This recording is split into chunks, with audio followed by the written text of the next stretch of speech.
సాతాను యవ్వనస్తుల్ని కోరుకుంటున్నాడు. ఎందుకంటే మీ దగ్గర కెపాసిటీ ఉంది, మీకు చురుకుదనం ఉంది, మీకు బలం ఉంది, జ్ఞానం ఉంది, టాలెంట్ ఉంది. దానిని సాతాను వారి నాశనం చేయడానికి కోరుకుంటున్నాడు.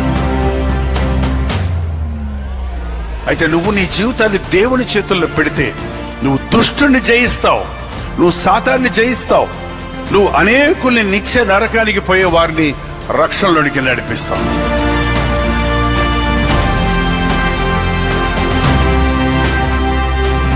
The blessing will follow you. దేవుని ఆశీర్వాదాలు నిన్ను వెంటాడతాయి, నువ్వు వాటిని వెంటాడక్కర్లేదు.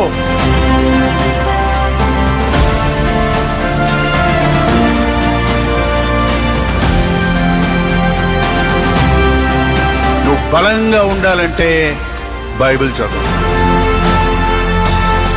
నువ్వు చేయనది సఫలం అవ్వాలంటే మోకరించి ప్రార్థించు.